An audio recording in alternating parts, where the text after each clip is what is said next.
இறை வணக்கத்தை கூறி எப்பவும் போல் அந்த வீடியோவை தொடங்குவோம். வக்ரதுண்ட மகாகாய சூரியகோடி சமப்பிரபக ஹவிக்னம் குருமே தேவ சர்வகாரியேஷு சர்வதா. தென்னாட்டுடைய சிவனே போற்றி, என் நாட்டவர்க்கும் இறைவா போற்றி. அன்பர்களே, நண்பர்களே, இந்த வீடியோவில் முதல் முறையாக உங்கள் எல்லாம் சந்திக்கும் போது மிக்க மகிழ்ச்சி கொள்கிறேன். இன்றைக்கு நம்ம பார்க்க போகிற தலைப்பு ஒரு புதிய தலைப்பு. இன்றைக்கி பேச போகிற ராசி சிம்மம், சிம்ம ராசி. இந்த சிம்ம ராசிக்காரர்களுக்கு அன்பும் ஆதரவும் மற்றவர்களிடையே இரக்கமும் ரொம்ப அதிகம். இந்த சிம்ம ராசிக்காரர்கள் எந்த விஷயத்தை செய்தால் அந்த விஷயம் உங்களுடைய வாழ்க்கையில் அசைக்க முடியாத வெற்றியை தரும், அதை பற்றி தான் இன்றைக்கி நம்ம பேச போகிறோம். சிம்மம் நிறைய உங்களுக்கு எதிர்கால லட்சியம், இந்த சாதிக்கணும், அது ஜெயிக்கணும் அப்படிங்கிற ஆர்வமெல்லாம் அதிகம். கடினமான உழைப்பாளிகளும் கூட சிம்மராசி படுத்துகிட்டே இருப்பாங்க, வேலை செஞ்சால் செஞ்சுட்டே இருப்பீங்க. அதுதான் உங்களுடைய இது. அது சிம்ம ராசிக்கு முருகப்பெருமான் ரொம்ப ரொம்ப முக்கியமான தெய்வம், அதை மறுக்கவே முடியாது. சிம்ம ராசியுடைய 9ஆம் வீடு என்று சொல்லக்கூடிய மேஷ ராசி, அதற்கு அதிபதியாக வரக்கூடியது செவ்வாய். செவ்வாயை குறிக்கக்கூடியது முருகன். இந்த செவ்வாய் பகவானுக்கு 2 வீடு உண்டு, ஒன்று மேஷம், ஒன்று விருச்சிகம். இதில் மேஷம் என்பது மூலத்திரிகோண வீடுன்னு சொல்லுவோம், அதிகமாக பலம் தரக்கூடிய வீடுன்னு சொல்லுவோம். அந்த வீடு உங்கள் சிம்ம ராசிக்கு பாக்யஸ்தானமாக வருகிறது. அந்த பாக்யஸ்தை கொடுக்கக்கூடியது முருகன் தான். சிம்ம ராசி நல்லா வரணும்னு சொன்னால் நீங்கள் முருகப்பெருமானை வழிபடாமல் இருந்தால் வேறு வழியே இல்லை. இதில் முக்கியமான இன்னொரு விஷயம் என்னன்னு கேட்டிங்கன்னா, சிம்ம ராசிக்கு பல தரப்பில் இன்றைக்கி உள்ள கிரக சஞ்சாரங்களில் நிறைய பிரச்சனைகள் இருக்குது, நிறைய எதிர்ப்புகள் இருக்குது. கண்டக சனி ஒரு பக்கம், ரிஷபத்தில் வந்திருக்கிற குரு பகவான், 10ஆம் இடத்துல இருக்கக்கூடிய குரு பகவான் கேடு செய்யக்கூடிய குரு பகவானாக இருக்கார், அது ஒரு பக்கம். இப்படி பல வகைகளில் பல முனைகளில் பிரச்சனைகள்லாம் ஆரம்பிக்க போது, அஷ்டம சனி வேற வரப்போகுது.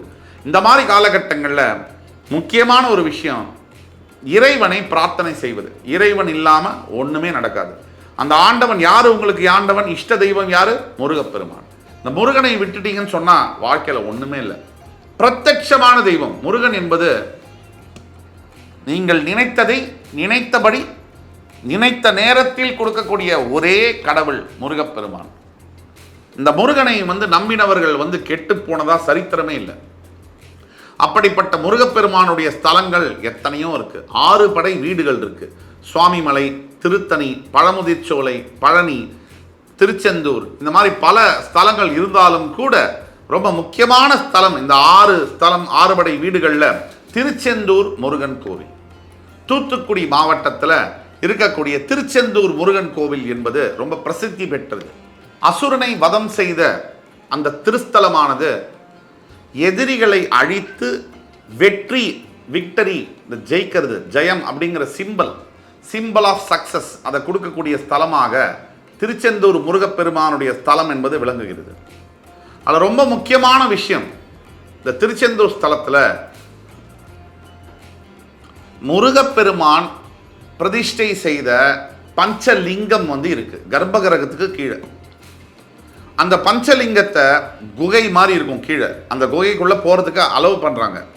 அதில் பஞ்சலிங்கத்தை தொட்டு நம்ம வணங்கும் பொழுது அந்த சிம்ம ராசியில் பிறந்தவர்கள் இந்த திருச்செந்தூர் ஸ்தலத்திற்கு ஒரு திங்கட்கிழமை வாக்கில் போய் அன்றைக்கி இரவு தங்கி செவ்வாய்க்கிழமை அன்று காலையில் திருச்செந்தூர் சிவ சுப்பிரமணிய சுவாமிக்கு அபிஷேகம் செய்து, சிவசுப்பிரமணிய சுவாமின்னு ஏன் சொல்கிறோம்? சிவன் அவருடைய லிங்கத்தை, பஞ்சலிங்கத்தை பிரதிஷ்டை செய்த இடம். சாதாரண ஸ்தலம் அல்ல, மிக மிக முக்கியமான ஸ்தலம். வாழ்க்கையில் தோற்று போனவர்கள், இனிமே அவ்வளவுதாண்டா, என் வாழ்க்கையில் இழக்கிறதுக்கு எதுவுமே இல்லை அப்படின்னு நினைக்கிறவங்க, எல்லா விதத்திலையும் பாதிக்கப்பட்டவர்கள், உறவுகளில், பணப்பிரச்சனைகளில், வேலையை இழந்து, உடல் ஆரோக்கியத்தில் தொந்தரவு பட்டு, கணவன் மனைவி பிரிந்து, எதிரிகள்னால தோற்று போனவங்க, கோர்ட்டு கேஸில் தோற்று போனவங்க, எதிரிகள் கிட்ட சரண்டர் ஆனவங்க, இவர்கள் எல்லோருக்கும் எந்த ஸ்தலம் மறுபடி வாழ்க்கையை அள்ளித்தரும் அப்படின்னு பார்த்தோம்னா திருச்செந்தூர் சிவசுப்பிரமணியான சுவாமியுடைய ஸ்தலம். சிம்ம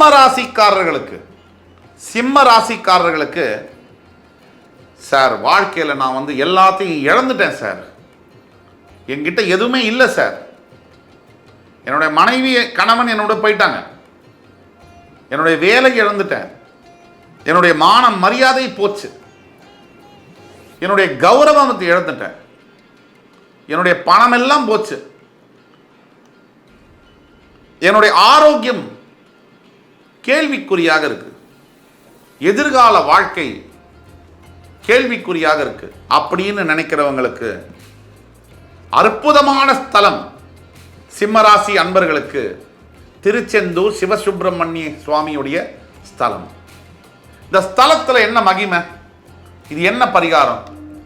நீங்க இந்த முருகன் கோவிலுக்கு திங்கக்கிழமை போய் செவ்வாய்க்கிழமை காலையில் அபிஷேகம் செய்து திங்கக்கிழமை இரவை தங்கிட்டு செவ்வாய்க்கிழமை காலையில் 8 மணிக்கு அபிஷேகம், அந்த அபிஷேகத்தை செய்து அந்த கோவிலில் செப்புல ஆன ஒரு வேல், செப்புல உங்களோட வசதிக்கேற்ப, வசதி இருக்கிறவர்கள் வெள்ளி வேல், செப்புல ஆன வேலை வந்து சுவாமிக்கு வந்து உண்டியல்ல செலுத்தி உங்களால் முடிந்த அன்னதானம், அது 10 பேராக இருக்கலாம், 20 பேராக இருக்கலாம், உங்களால் முடிந்த அன்னதானத்தை அந்த திருச்செந்தூரில் நீங்கள் ஏழை எளியோர்களுக்கு வழங்கும் பொழுது, அதே மாதிரி கருப்பு நிற ஆடையை நீங்கள், கருப்பு நிறம் அல்லது சிகப்பு நிறம், சிகப்பு நிற ஆடையோ அல்லது கருப்பு நிற ஆடையையோ நீங்கள் தர்மமாக மற்றவர்களுக்கு ஏழைகளுக்கு கொடுக்கும் பொழுது, ஒரு வேஷ்டி, கருப்பு நிற வேஷ்டியோ சிகப்பு நிற வேஷ்டியோ ஒரு 11 பேருக்கு, ஒரு புடவை கருப்பு நிறத்திலோ சிகப்பு நிறத்திலோ புடவை, அது வந்து ஒரு 11 பேருக்கு,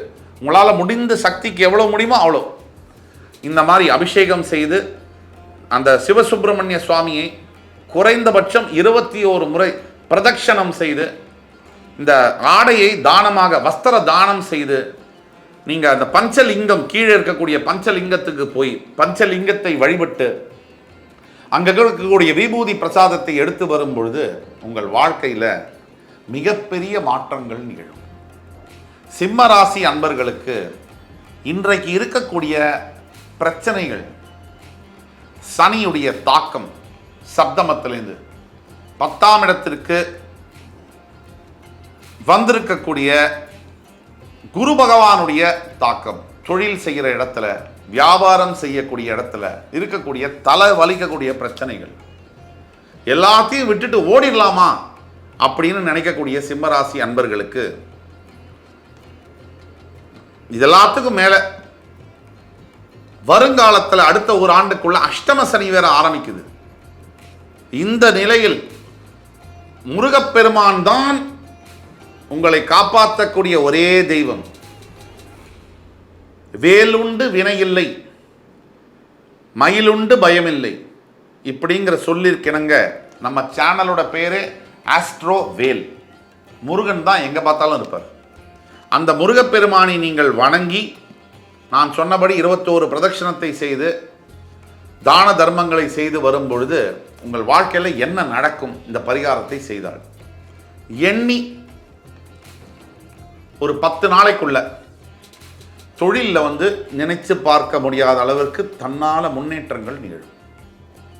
அதே மாதிரி திருமணம் சம்பந்தப்பட்ட பிரச்சனைகள், திருமண வாழ்க்கையில் பந்தத்தில் இருக்கக்கூடிய பிரச்சனைகள் விலகி கணவனும் மனைவியும் ஒன்று சேர்ந்து வாழக்கூடிய சந்தர்ப்பங்கள் உருவாகும். குழந்தை பாக்கியம் இல்லாத தம்பதியர்களுக்கு குழந்தை பாக்கியம் என்பது கிடைக்கும். முருகப்பெருமானுடைய அருளுக்கு வந்து அளவே கிடையாது. கலியுகத்தில் நாம் வேண்டத பிரத்யட்சமாக கொடுக்கக்கூடிய ஒரு தெய்வம்னா அது முருகப்பெருமான் தான். இதுவரைக்கும் நான் எந்த வீடியோலையும் சொல்லாத ஒரு விஷயத்தை சொல்கிறேன். ஒரு 23-24 வயசு இருக்கும் போது ஒரு மிகப்பெரிய நோயால் பாதிக்கப்பட்ட எண்ணெய், உயிர்கொல்லி நோயால் பாதிக்கப்பட்ட எண்ணெய் கூட இந்த முருகனுடைய அவர் போட்ட பிச்சையினால் இந்த வாழ்க்கையில் உங்கள் முன்னாடி உட்கார்ந்து பேசுகிற அளவுக்கு இன்னைக்கு இருக்கேன். உயிரே பிழைக்க மாட்டேன் அப்படின்னு இருந்த அளவில் போய் ஒரு 8 மாதத்துக்கு மேலே இவர் இருக்க மாட்டார் அப்படிங்கிறதுல போய் அந்த முருகனுடைய அருளால் தான் இன்றைக்கி வந்து உங்கள் முன்னாடி வந்து நம்ம வந்து பல நல்ல விஷயங்களை, ஜோதிடத்தும் சம்பந்தப்பட்ட விஷயங்களை பகிர்ந்துட்டு இருக்கோம். ஆக முருகப்பெருமானுடைய கிரேஸ், அவருடைய அருளுக்கு வந்து அளவே கிடையாது. ரொம்ப வாழ்க்கையில் எந்த ஹோப்பும் இல்லாமல் எல்லாமே போச்சுன்னு நினைக்கிறவங்களுக்கு மறுபடி வாழ்க்கையில் சிம்மாசனத்தில் உட்கார வைக்க முடியும்னா இந்த சிம்ம ராசிக்காரர்களை அது முருகப்பெருமானை மட்டும்தான் முடியும். ஆக நான் சொல்லக்கூடிய பரிகாரம், திருச்செந்தூரில் இருக்கக்கூடிய சிவசுப்பிரமணிய சுவாமியை தரிசித்து வரும் பொழுது உங்களுடைய, அதாவது செவ்வாய்க்கிழமை நீங்கள் ஊருக்கு திரும்பி வந்த பிறகு சஷ்டி தோறும் நீங்கள் விரதம் இருக்கிறது அவ்வளோ நல்லது. ஒவ்வொரு சஷ்டிக்கும் விரதம் இருந்து, ஒரு பொழுது விரதம் இருந்து உங்களால் முடிஞ்ச நல்ல காரியங்களை செய்யும்பொழுது எண்ணி 10லேருந்து 15 நாளைக்குள்ள உங்கள் வாழ்க்கையில் மிகப்பெரிய திருப்பங்கள் என்பது சத்தியமாக நிகழும். இதில் மாட்டுக்கருத்தையில் முழு நம்பிக்கையோடு நீங்கள் செய்யணும். எப்பேற்பட்ட குறைகள் உங்களுக்கு இருந்தாலும் சரி, உங்கள் குழந்தைகளுக்கு உடல் சம்பந்தப்பட்ட வியாதி நோய்கள், எப்பேற்பட்ட உயிர்கொல்லி நோய்கள் இருந்தாலும் சரி, உங்கள் சம்பந்தப்பட்டவங்க கணவன் மனைவி, உங்கள் குழந்தை வந்து கல்யாணம் பண்ணிட்டீங்க, கணவன் மனைவி பிரச்சனை, குழந்தை ஒரு பொண்ணை பெற்றிருக்கீங்க, பொண்ணு வீட்டுக்கு வந்துட்டா, கணவனோட வாழ முடியல, ஆனால் 2 பேரும் ஒன்று சேரணும்னு உங்கள் மனசுக்கு இருக்குது, நான் சொன்னதை செய்யுங்க. முழு நம்பிக்கையோடு செய்யுங்க. அப்படி செய்யும் பொழுது உங்களுடைய வாழ்க்கையில் நினைச்சு பார்க்க முடியாத அதிசயங்கள் நிகழும், அதுவும் ஷார்ட் பீரியடில். ஆக சிம்மராசிக்காரர்களுக்கு திருச்செந்தூரில் இருக்கக்கூடிய சிவசுப்பிரமணிய சுவாமி ஸ்தலம் வந்து முருகப்பெருமான் மட்டும்தான் உங்களை காப்பாற்ற முடியும், வேற எதுவும் காப்பாற்ற முடியாது. முருகனுக்கு கட்டுப்பட்டவர்கள் தான் நவகிரகங்களும். ஆக முருகப்பெருமானை நீங்கள் நினைச்சு வழிபடும் பொழுது, உண்மையாக வழிபடும் போது, ஆத்மார்த்தமாக வழிபடும் பொழுது உங்கள் வாழ்க்கையில் நீங்களே நினைச்சே பார்க்க முடியாத திருப்பங்கள், நல்ல திருப்பங்கள் நிகழும். இது சத்தியம், சத்தியம், சத்தியம். இந்த வீடியோ உங்களுக்கு ரொம்ப பிடிச்சிருக்கும்னு நம்புகிறோம். லைக் பண்ணி, கமெண்ட் பண்ணி, சப்ஸ்கிரைப் பண்ணுங்கள். உங்களோட ஃப்ரெண்ட்ஸ், ஃபேமிலிஸ் அண்ட் ரிலேட்டிவ்ஸில் யார் யார் சிம்ம ராசியில் இருக்கக்கூடியவர்கள் கஷ்டப்படுகிறார்களோ அவங்களுக்கு இந்த வீடியோவை ஃபார்வர்ட் பண்ணுங்கள். எங்கேயோ ஒருத்தருக்கு உங்களால் அறியாமலோ தெரிஞ்சோ தெரியாமலோ ஒரு பெரிய நல்லது நடக்கும்னா அது இந்த தகவல் அவங்களுக்கு சென்றடையும் மூலமா நடக்கும். அடுத்து வரும் வீடியோவில் உங்கள் அத்துணை பேரையும் சந்திக்கும் வரை உங்களிடமிருந்து விடைபெறுவது உங்கள் சுபாஷ் பாலகிருஷ்ணன். நன்றி, வணக்கம், வாழ்க வளமுடன்.